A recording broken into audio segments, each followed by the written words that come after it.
ٹھیک ہے اور اتنا ہی وہ گہرائی میں اترتا جائے گا اور نئے سے نئے نقطے دریافت کرتا رہے گا. ٹھیک ہے سوال یہ اٹھتا ہے کہ علم کہتے کس کو ہیں؟ جی یہ جو ہم تحقیق کرتے ہیں اس سے اصل میں ہم معلومات اکٹھی کر رہے ہیں. ٹھیک ہے ہم چھو کر معلومات اکٹھی کرتے ہیں کہ یہ چیز میں نے اسے چھوا، اب مجھے پتہ یہ چلا کہ یہ کپڑا رف سرفیس رکھتا ہے، اس کا ٹیکسچر رف ہے. کسی ٹھنڈی چیز کو چھوا تو احساس ہوا کہ یہ ٹھنڈی ہے. تو یہ چھونے سے ایک ہے. تو بڑی مشہور 5 سینسز ہیں ہماری. وہ پانچوں کے پانچوں سینسز ہماری معلومات اکٹھا کرنے کا ذریعہ ہے. ٹھیک ہے اب وہ جو معلومات ہم اکٹھی کر لیتے ہیں، اگر ان معلومات کے ذریعے سے ہم نے اپنی زندگی کی روش کو بدلا، اپنے رویوں کو بدلا، تو وہ علم کہلائے گا. ٹھیک ہے اور اگر وہ ہمارے رویوں کو، ہماری روش کو بدل نہ سکے تو وہ معلومات رہتی ہیں. ٹھیک ہے تو یوں کہہ لیجئے مختصر الفاظ میں یہ کہا جا سکتا ہے کہ جو علم کی ڈیفینیشن یہ ہے کہ ایپلیکیشن آف یور انفارمیشن، ٹھیک ہے وہ علم ہے. ٹھیک ہے کہ آپ اپلائی کرتے ہیں، ٹھیک ہے نتائج اخذ ہوتے ہیں، وہ علم آ گیا آپ کا. ٹھیک ہے. اور دانش کو بھی کس طرح سے دیکھا جائے پھر؟ دانش اصل میں جی تھوڑا سا اس سے اگلا سٹیپ ہے. اگلا سٹیپ ہے جی. دانش انسان کو حاصل ہوتی ہے علم کے ذریعے سے. ٹھیک ہے دانش سے علم حاصل نہیں ہوتا، ٹھیک ہے بلکہ علم سے دانش ملتی ہے. ٹھیک ہے تو علم ہمیں یہ سکھاتا ہے کہ بروں میں اچھا کیا ہے، ٹھیک ہے اور عقل ہمیں سکھاتی کہ اچھوں میں زیادہ اچھا کیا ہے. ٹھیک ہے تو ہم اپنے علم کو جب اپلائی کرتے ہیں تو ہم اچھی چیزوں کی طرف جاتے ہیں. لیکن عقل جو ہے وہ ہمیں اچھوں میں سے زیادہ اچھا چننا سکھاتی ہے. ٹھیک ہے یہ فرق ہے اس میں. ٹھیک ہے اب روحانیت میں اس کو جی ہم ذرا سا ڈفرینٹلی ایکسپلین کرتے ہیں. روحانیت میں ہم یہ کہتے ہیں کہ رب تعالیٰ جس سے راضی ہوتا ہے اس کو دین کی سمجھ عطا فرما دیتا ہے، ٹھیک ہے اور دین کی سمجھ عطا جس کو ہوتی ہے اس کو علم حاصل ہوتا ہے، اور جس کو علم حاصل ہوتا ہے اس کو دانش ملتی ہے. اچھا اور ایسنس آف وزڈم خود رب ہے. علم کا ایک حصول جو ہے، اسی لیے اس پہ اتنا زور ہے کہ وہ انسان کو سیدھی راہ پہ لے جائے گا، اچھی راہ پہ لے جائے گا. ٹھیک ہے. یہ فرمائیے کہ انسان، ہم نے چونکہ جیسے آپ نے روحانیت کی بات کی، روحانیت کے، تو یہ انسان کے اپنے بس میں ہے کہ خود بخود وہ روحانیت کی اس سطح پہ پہنچ جائے جہاں پہ وہ ان منازل کو طے کرے، یا یہاں پہ پھر جو بہت سوال اٹھتے ہیں، بہت سے لوگ اس بارے میں بات کرتے ہیں، بابت کہتے ہیں کہ پھر اس کو یہاں پہ گائیڈنس کی ضرورت پیش آ جاتی ہے کہ وہ بغیر گائیڈ کے آگے نہیں چل پڑتا. تو یہاں پہ گائیڈ کا اور استاد کا رول پھر کیا آ جاتا ہے؟ استاد کا رول بڑا اہم ہے. ہماری جو دنیاوی تعلیم ہے جی اس میں بھی رول استاد کا بہت اہم ہے. میں امتحان تو پاس کر سکتا ہوں کتابیں پڑھ کے، لیکن استاد جس طرح سے اس کو ایکسپلین کر دے گا کسی ایک چیز کو بھی، وہ کتاب اس انداز میں مجھے ایکسپلین نہیں کر پائے گی. ٹھیک ہے کیونکہ کسی چیز کو جب میں لرن کر رہا ہوں تو سوالات کا اٹھنا لازمی بات ہے. وہ استاد ہے جو ہمیں گائیڈ کرتا ہے اس وقت. ٹھیک ہے تو دنیاوی علوم میں بھی روحانیت میں یہ ہے. میں آپ کی سہولت کے لیے لفظ روحانیت استعمال کر رہا ہوں، جی ادروائز روحانیت ایک مختلف چیز ہے. اگر آپ مجھے موقع ملا تو میں ضرور اس پہ بات کر لوں گا. اس کے اندر بھی سخت مقامات آتے ہیں جب آدمی اس راہ میں جا رہا ہوتا ہے. جی ہوتا یہ ہے کہ بھٹکتا ہے انسان، اس کی کہیں بھی بات کہیں پوری ہو گئی تو آدمی کو یہ زوم ہونے لگتا ہے کہ میں ولی اللہ ہو گیا. یہ استاد ہے جو اس وقت ہاتھ پکڑ کے جھنجھوڑتا آپ کو کہ تم کچھ نہیں ہو، یہ تو سب کی باتیں پوری ہوتی ہیں، دیکھو تم کتنے لوگ ہیں جن کی کہیں بھی باتیں پوری ہوئی ہیں. اگر اس کو کہیں یہ گمان ہوتا ہے کہ مجھے یہ جو واقعہ پیش آ رہا ہے یہ تو میں نے کہیں خواب میں دیکھا تھا، تو وہ ہاتھ پکڑ کے جھنجھوڑتا ہے انسان کا کہ کچھ نہیں ہے، یہ کوئی اتنی بڑی بات نہیں ہے. یہ تو کتے اور بلیوں کو بھی پتہ چل جاتا ہے کہ زلزلہ آ رہا ہے، پرندوں کو پتہ لگ جاتا ہے بارش کا، تو تم تو انسان ہو، ایسی حقیر چیز کے پیچھے کہاں جا رہے ہو، ہوش کرو، تمہاری راہ اور تمہاری منزل قرب الہی ہے، اس پر نظر رکھو. ٹھیک ہے. کوئی ایسی چیز خلاف عادت جس کو ہم کہہ لیں، کوئی ایسا واقعہ پیش آ گیا تو انسان اس گمان میں مبتلا ہوتا ہے کہ میں بڑا ولی اللہ ہوں، مجھ سے کرامت سرزد ہو گئی. تو استاد بھٹکنے نہیں دیتا، وہ آپ کو ڈانٹ دیتا ہے کہ تم ولی اللہ نہیں ہو، ولی اللہ بہت آگے کی چیز ہے، یہ تو سب سے ہو جاتا ہے جو تم کر رہے ہو. ٹھیک ہے. تو استاد قدم قدم پر آپ کو بھٹکنے سے بچاتا ہے، ورنہ علم کی زیادتی بھی انسان کو بھٹکا دیتی ہے. جی بالکل صحیح ہے. استاد وہاں پہ آپ کو بھٹکنے نہیں دیتا ہے، یہ وہ فرض ادا کرتا ہے. اس میں یہ کہا جا سکتا ہے کہ وہ علم جو دانش کے بغیر ہو وہ بھٹکا سکتا ہے آدمی کو، اگر دانش کے ساتھ ہوگا تو وہ بھٹکنے سے محفوظ رکھے گا اس کو. نہیں، جیسے میں نے پہلے عرض کیا کہ علم انسان کے پاس پہلے آئے گا، جی علم کے نتیجے میں دانش پیدا ہوگی. ٹھیک ہے. اب وہ علم یہ ضروری نہیں کہ کتابی علم ہی ہو. جی جی.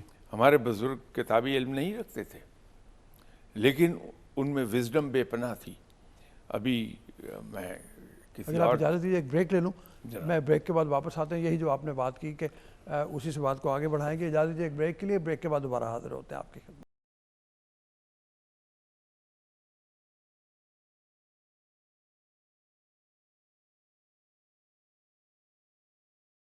جی بریک کے بعد شاہ صاحب کی گفتگو جاری ہے. ہم سوال ان کے سامنے رکھیں گے اسی حوالے سے علم اور دانش کے، اور آپ کے ذہن میں بھی اگر کوئی سوال ہے ہمیں ضرور لکھیے گا. پی ٹی وی سینٹر پہ ایڈریس آپ کو معلوم ہی ہوگا اس کا، یا ہمارے لکھا ہوا مل جائے گا آپ کو، اس پہ ہمیں لکھیے. ہم آپ کے جواب شاہ صاحب کے سامنے، سوال شاہ صاحب کے سامنے رکھیں گے، ان کے جواب جاننے کی کوشش کریں گے. جی شاہ صاحب، جی آپ فرما رہے تھے کہ علم پہلے آیا اور دانش جو ہے وہ بعد میں آئی.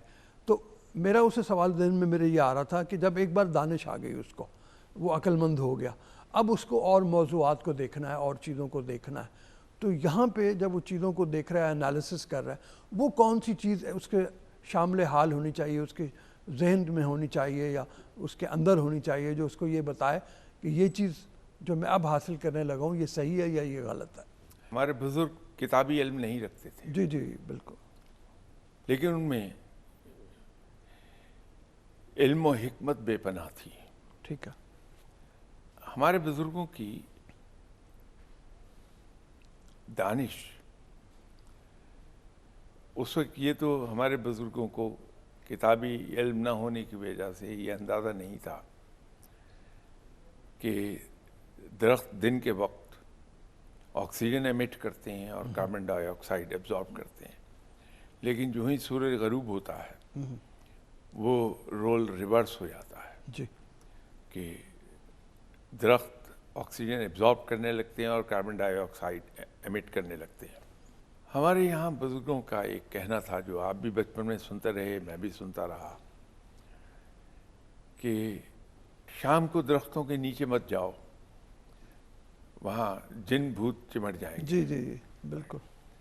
اب وہ اصل بات کیا تھی جس کو آج ہم سائنس کے ذریعے سمجھے ہیں، اس حکمت کو، کہ شام کے بعد اگر کوئی آدمی درخت کے نیچے جا کے بیٹھا یا درخت کے نیچے سو گیا یا زیادہ دیر ٹھہرا تو کاربن ڈائی آکسائڈ کی ریشو جو ہوا میں 72% ہے وہاں شاید اس کو 90%, 95% مل جائے گی.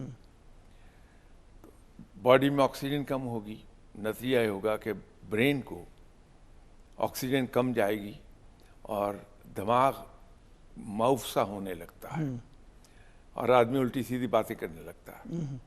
تو یہ کہا گیا کہ صاحب اس کو جن چمٹ گیا, حالانکہ وہ صرف آکسیجن کی کمی کی وجہ سے. ٹھیک. یہ بزرگوں کی حکمت تھی کہ وہاں درخت کے نیچے جانے سے روکنے کے لیے یہ کہہ دیا کہ وہ جن چمٹ جائے گا. بٹ دینیو کے درخت کے نیچے شام کے بعد جانے, سورج غروب ہونے کے بعد جانے کا نتیجہ کیا ہوگا. تو یہ دانش ہے. ٹھیک ہے. جو آپ نے سوال پوچھا تھا, اگر آپ اس کو دوہرا دیں تو میں اس کا جواب عرض کر دیتا ہوں. جی, وہ سوال ذہن میں یوں آیا کہ ایک بار علم اس کو آ گیا اور علم اس کو حاصل ہو گیا. اب یہ ایک طرح کا علم ہے. علوم کی بہت سی اقسام ہیں اور علوم کے درجے بھی بہت زیادہ ہیں. آپ نے جیسے خود بھی کہا, یعنی علامہ ابن عربی تو کہتے ہیں العلم و حجاب الاکبر, ایک پردہ اٹھتا ہے تو آگے ایک اور پردہ نظر آتا ہے, سب سے بڑا پردہ ہے. تو اب کوئی تو اس کے پاس فیکلٹی ایسی ہوگی جو اس کو یہ بتائے گی کہ یہ چیز حاصل کرو اور یہ چیز حاصل نہ کرو. وہ کیا چیز ہوگی, اس کو کیسے دیکھا جائے گا؟ دیکھیے, بنیادی طور پر تو یہ ماں باپ اور پھر لیٹر آن استاد کے ذمے ہے. بچہ جب اپنی انفینسی میں ہے تو سمجھدار ماں باپ اسے ایویلیویٹ کرتے رہتے ہیں کہ اس کا نیچرل نیک کیا ہے, اس کے نیچرل ٹرینڈز کیا ہیں, اس کا ایپٹیچیوڈ کیا ہے, وہ اسے ایویلیویٹ کرتے رہتے ہیں. اور بچے کو سمجھدار ماں باپ اسی طرف لے جاتے ہیں جس کا ان کو احتمال ہوتا ہے کہ اس کا ایپٹیچیوڈ فلاں چیز کے لیے ہے, اس کا نیچرل نیک کس چیز کے لیے ہے, وہ پھر اس کو اسی ڈائریکشن میں لے کے جائیں گے. ٹھیک ہے. جب بچہ ایک بار اسکول میں چلا گیا تو اسکول میں اسے استاد ایویلیویٹ کرتے رہتے ہیں. سمجھدار ماں باپ اور ڈیڈیکیٹڈ ٹیچرز اس بچے کو اسی راہ پر لے جائیں گے جس کا ایپٹیچیوڈ اس میں موجود ہے.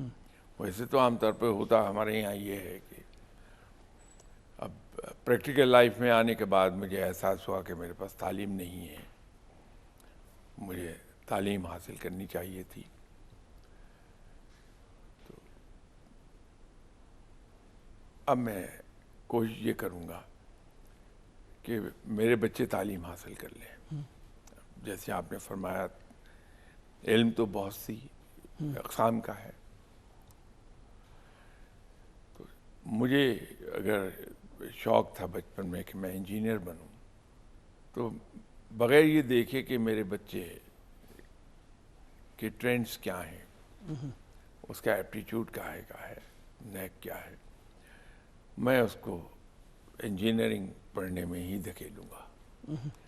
نتیجہ یہ ہے کہ بچہ میڈیکل سائنس پڑھنا چاہتا ہے, اس کی دلچسپی وہاں موجود ہے, وہ آسانی سے پڑھ بھی سکتا ہے.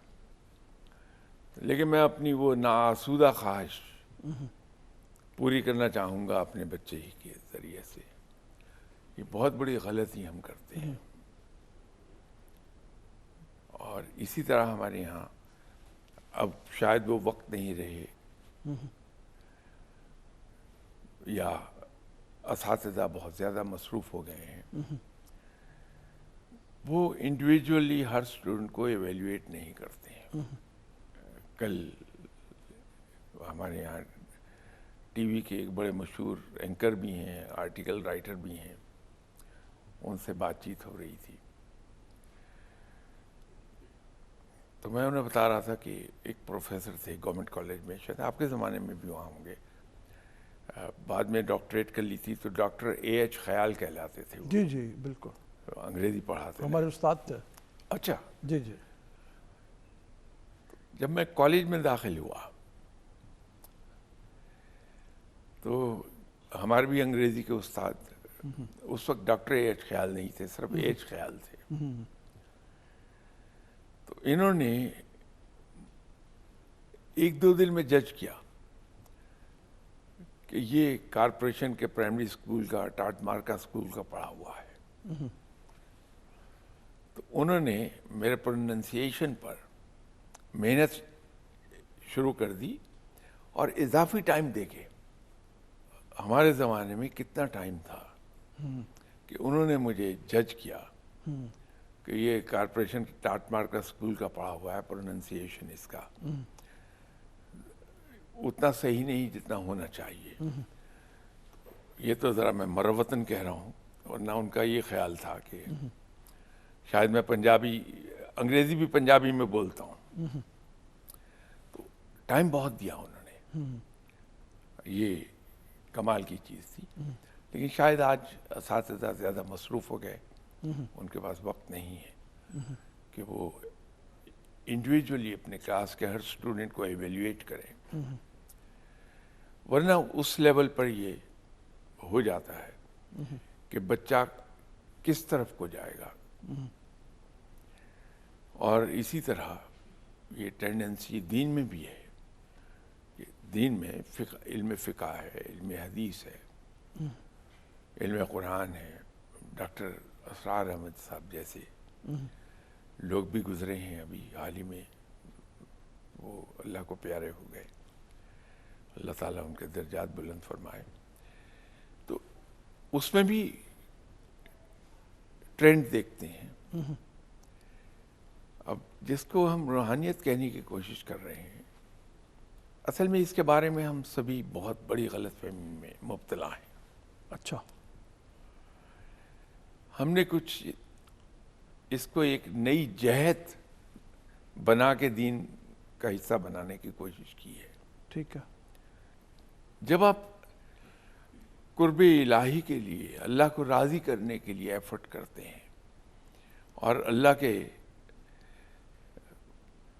قائم کردہ حدود اور اللہ کے بتائے ہوئے راستے پہ چلتے ہیں، اور ایٹ لیسٹ کوشش کرتے ہیں چلنے کی، تو رب راضی ہوتا ہے۔ اور اس سے جو قوتیں اندر آدمی کے بیدار ہوتی ہیں، اس کو ہم نے روحانیت کا نام دے دیا۔ ٹھیک ہے۔ اب ہوتا کیا ہے کہ ہم رب کو راضی کرنے کے لیے اس کے بتائے ہوئے احکامات پر عمل کرنے کی کوشش کرتے ہیں، تو وہ قوتیں بیدار ہوتی ہیں ہماری۔ ہم بالکل ریورس میں جاتے ہیں کہ وہ قوتیں بیدار کرنے کے لیے ہم محنت کر رہے ہوتے ہیں، جبکہ عبادت جو ہے وہ صرف اور صرف اللہ کے لیے ہونی چاہیے۔ ٹھیک ہے۔ اب عبادت کا ایک تو لیول یہ ہے کہ میں عبادت کروں کہ مجھ پہ کوئی دنیاوی مشکل نہ آنے پائے۔ رب تعالیٰ تو بڑا رحیم و کریم ہے، وہ تو اس عبادت کو بھی قبول فرماتا ہے۔ ٹھیک ہے۔ اس سے اوپر کا لیول یہ ہو جائے گا کہ میں جہنم کے خوف سے اور جنت کے لالچ سے عبادت کروں، ٹھیک ہے۔ رب تعالیٰ اسے بھی قبول فرماتا ہے۔ اس سے مزید ایک لیول اوپر آپ چلے جائیے تو میں عبادت اس لیے کروں کہ یہ رب کا حکم ہے۔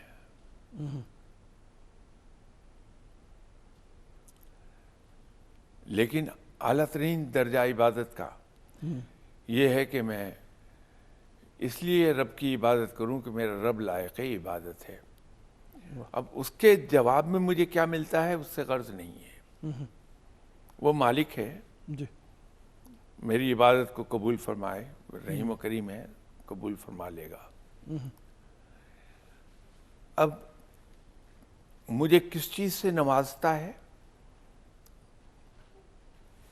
وہ اس کا پریروگیٹو ہے فیصلہ کرنا، یہ فیصلہ اس کا ہے. میرا تو صرف ایک آبجیکٹو کہ میں اپنے رب کی عبادت کروں کہ وہ لائق عبادت ہے. جی بڑی مہربانی شاہ صاحب، ہمارے پروگرام کا وقت یہاں ختم ہو رہا ہے. انشاءاللہ تعالیٰ اگلے ایپیسوڈ میں ایک نئے موضوع کے ساتھ آپ کی خدمت میں حاضر ہوں گے. میں نے جیسے پہلے بھی عرض کیا، ہمارا پروگرام دیکھیے، اس کے جواب میں، نتیجے میں جو سوالات آپ کے ذہن میں ابھریں وہ ہمیں ضرور لکھیے، ہم ان کے جواب لینے کی کوشش کریں گے. ابھی اجازت دیجیے، اللہ حافظ.